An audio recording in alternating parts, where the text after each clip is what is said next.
আসসালামু আলাইকুম, সবাইকে স্বাগত জানাচ্ছি বিডি ভিউজে। আপনাদের সাথে আছি আমি সাবরিনা কাজী। এক সময় তুরস্ককে বলা হতো ইউরোপের রুগ্ন দেশ, সেই দেশটি এখন বিশ্বের শীর্ষ 20 অর্থনীতির একটি। তবে প্রেসিডেন্ট রিসেপ তাইয়িপ এরদোয়ান চাচ্ছেন তার দেশকে বিশ্বের শীর্ষ 10-এ নিয়ে আসতে। এজন্য নানা উদ্যোগ নিয়েছেন তিনি। তুরস্ক কি সত্যি এই গৌরবময় অবস্থানে পৌঁছাতে পারবে? এ প্রশ্নের জবাব খুঁজেছেন ইলিয়াস হোসেন।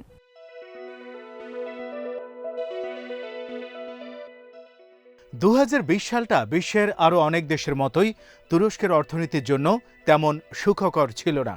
করোনা ভাইরাসের ধাক্কায় অর্থনীতি বেশ চাপে পড়েছিল। তবে চলতি বছর দেশটির অর্থনীতি দারুণভাবে ঘুরে দাঁড়িয়েছে। 2021 সালে G20 জোটের মধ্যে একমাত্র চীন ছাড়া আর কারো অর্থনীতি তুরস্কের মতো সম্প্রসারিত হয়নি।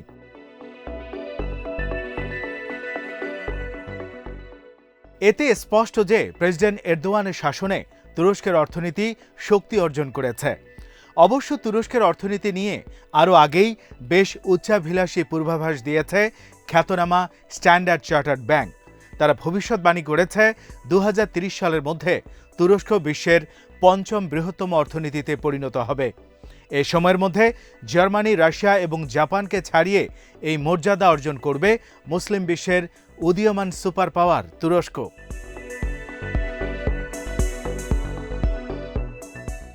স্ট্যান্ডার্ড চার্টার্ডের পূর্বাভাস হল 7টি উদীয়মান দেশ শীর্ষ 10-এ চলে আসবে। যুক্তরাজ্য, ফ্রান্স এবং ইতালি শীর্ষ 10 থেকে ছিটকে পড়বে। এর সময়ের মধ্যে আরেকটি মুসলিম প্রধান দেশ ইন্দোনেশিয়াও তুরস্কের ঠিক উপরে চলে আসবে।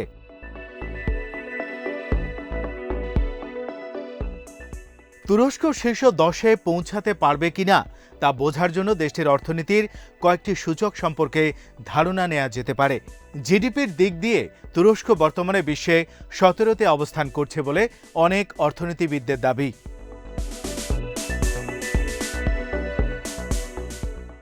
চলতি বছর তুরস্কের জিডিপি $740 বিলিয়ন উপনীত হবে বলে আন্তর্জাতিক সংস্থাগুলো পূর্বাভাস দিয়েছে। তুরস্কের জনসংখ্যা 8.5 কোটির কম। অন্যদিকে 130 কোটি জনসংখ্যার ভারতের জিডিপির আকার $2623 কোটি। আবার তুরস্কের দ্বিগুণ জনসংখ্যার বাংলাদেশের জিডিপির আকার এখন $325 বিলিয়ন কাছাকাছি। 2020 সালে বাংলাদেশের মোট রপ্তানি ছিল $45 বিলিয়ন। এ সময় তুরস্কের রপ্তানি ছিল $170 কোটি।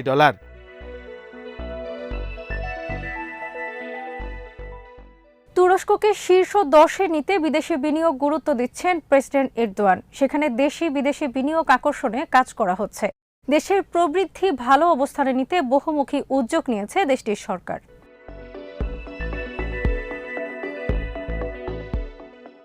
এরদোয়ান বলেছেন, দেশকে শীর্ষ 10-এ নিতে বৃহত্তম বিনিয়োগগুলোকে বৃহত্তম প্রকল্পের রূপান্তরের কাজ চলছে। বিশ্বের অর্ধেক মেগা প্রকল্পের কাজ তুরস্ক একাই করতে পারে বলেও মন্তব্য করেন তিনি। পাশাপাশি মহাকাশ প্রযুক্তি, হাইটেক আর কৃত্রিম বুদ্ধিমত্তা নিয়ে তুরস্কের কাজের প্রশংসা করেন তিনি।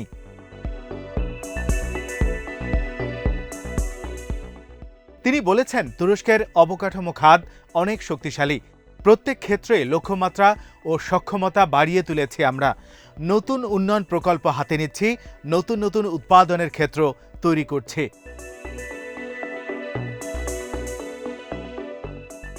করোনা মহামারীর কারণে 2020 সালে বেশ চাপে পড়েছিল দেশটির অর্থনীতি। পাশাপাশি মূল্যস্ফীতি 11.5% নামিয়ে আনার লক্ষ্য রয়েছে। 2020 সালের ডিসেম্বরে দেশটির মূল্যস্ফীতি 15% পর্যন্ত বেড়েছিল। এতে সাধারণ মানুষের ক্রয় ক্ষমতা সংকুচিত হয়ে পড়ে। জ্বালানি তেল আর সারের দাম বাড়ায় দেশটিতে বেড়েছে কৃষিকাজে খরচ। বৈরী আবহাওয়ায় ব্যাহত হয়েছে উৎপাদন।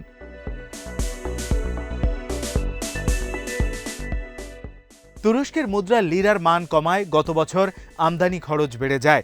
করোনার কারণে 2020 সালের দ্বিতীয় প্রান্তিকে 10% সংকুচিত হয় দেশটির অর্থনীতি। জুলাই থেকে সেপ্টেম্বরে এসে কিছুটা স্থিতিশীল হয় তুরস্কের অর্থনীতি।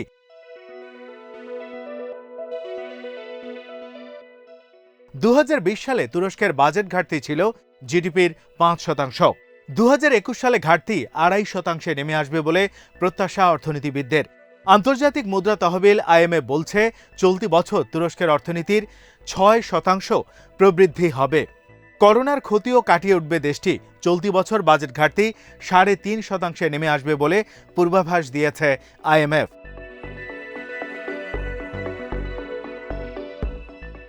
তুরস্কের অর্থনীতি দ্বিতীয় ত্রৈমাসিকে 2 দশকেরও বেশি সময়ের মধ্যে দ্রুততম হারে প্রত্যাবর্তন করেছে। এটি প্রেসিডেন্ট এরদোয়ান এবং তার ক্ষমতাসীন দলের জন্য সুসংবাদ। জুন থেকে 3 মাসে প্রবৃদ্ধি প্রায় 22% বেড়েছে, যা 1999 সালের পর থেকে দ্রুততম সম্প্রসারণ।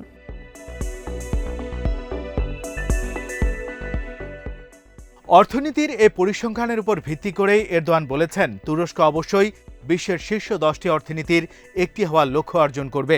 তুরস্কের অর্থনীতি আরও সমৃদ্ধ করতে নতুন পরিকল্পনার কথা জানিয়েছেন এরদোয়ান। তার নতুন পরিকল্পনার মধ্যে রয়েছে ফিলিয়াস ভ্যালি প্রকল্প। এর আওতায় অর্থনৈতিক অঞ্চল, বন্দর, রেল ও অন্যান্য পরিবহন সুবিধা রয়েছে।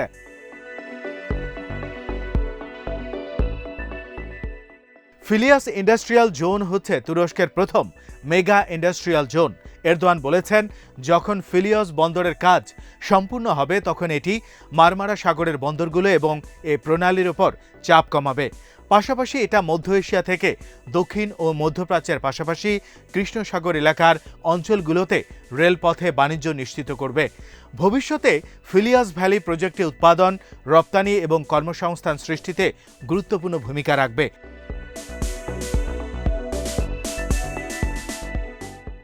গত বছর তুরস্কের তেল গ্যাস অনুসন্ধানকারী জাহাজ ফাতি কৃষ্ণ সাগরের পশ্চিমাঞ্চলে 405 বিলিয়ন ঘনমিটার প্রাকৃতিক গ্যাস আবিষ্কার করেছিল। এটি ছিল তুরস্কের ইতিহাসের সবচেয়ে বড় আবিষ্কার। এই আবিষ্কারের ফলে দেশের অর্থনীতিতে নতুন সুবাতাস বইবে বলে ধারণা করা হচ্ছে। জ্বালানি আমদানির জন্য প্রতি বছর তুরস্ককে বিপুল অর্থ ব্যয় করতে হয়।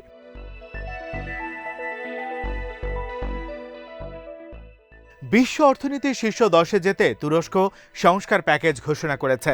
গত মার্চে এই প্যাকেজ ঘোষণা করে এরদোয়ান বলেন, এই প্যাকেজটির লক্ষ্য হচ্ছে বিনিয়োগ, উৎপাদন, চাকরি এবং রপ্তানি আয় বৃদ্ধি। এসব সংস্কার তুর্কি অর্থনীতিকে সমৃদ্ধ করবে এবং প্রবৃদ্ধিও বাড়াবে।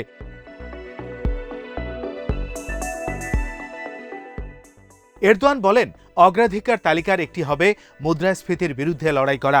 তুরস্কের লক্ষ্য মুদ্রাস্ফীতিকে এক সংখ্যায় নামিয়ে আনা। তিনি পরিবেশ বান্ধব বিনিয়োগের জোর দিয়ে বলেছেন, সরকারের লক্ষ্য শিল্পের সবুজ রূপান্তরকে সমর্থন করা। গ্রিন বন্ড জারি, নবায়নযোগ্য শক্তি, বিশুদ্ধ পানীয় জল এবং বৈদ্যুতিক বা হাইব্রিড যানবাহন চালুতে বিনিয়োগের জন্য অর্থায়ন উৎসাহিত করা হবে। এর মাধ্যমে কার্বন নিঃসরণ হ্রাস করা হবে।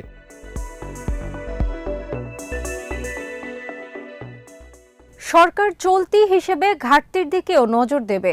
এরদোয়ান বলেছেন, জ্বালানির বৈদেশিক নির্ভরতা কমাতে প্রচেষ্টা অব্যাহত থাকবে, কারণ এটি তুরস্কের বৈদেশিক বাণিজ্যে ঘাটতির মূল কারণ। এরদোয়ান বলেছেন, তার দল একে পার্টি গত 19 বছরে অনেক চ্যালেঞ্জ মোকাবেলা করেছে এবং 2023 সালে তুরস্ককে তার প্রতিষ্ঠার শতবার্ষিকীতে নিখুঁতভাবে পথ প্রদর্শন করবে।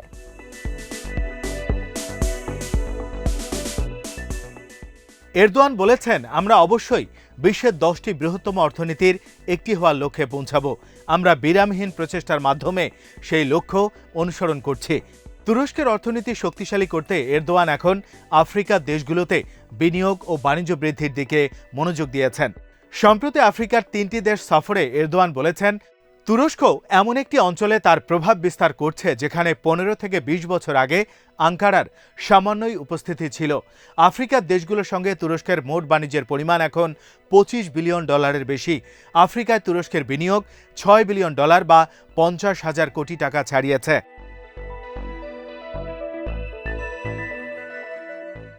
তবে তুরস্কের অর্থনীতিতে বর্তমান বড় ধরনের ক্ষত তৈরি করছে লিরার বড় ধরনের অবমূল্যায়ন। এতে নিত্য প্রয়োজনীয় জিনিসপত্রের দাম বেড়েছে, যা নাগরিকদের জীবনযাত্রার মানে নেতিবাচক প্রভাব ফেলেছে।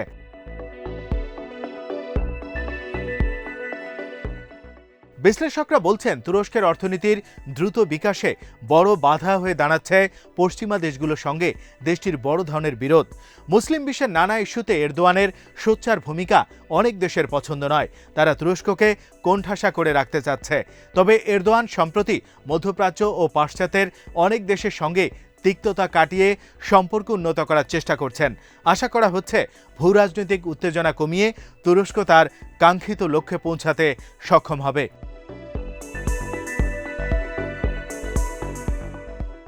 আজ এখানেই শেষ করছি। সবাই ভালো থাকুন, সুস্থ থাকুন আর দেখতে থাকুন বিডি ফিউজ। চ্যানেলটি ভালো লাগলে সাবস্ক্রাইব করুন। সংযুক্ত থাকুন আমাদের ফেসবুক পেজে। আল্লাহ হাফেজ।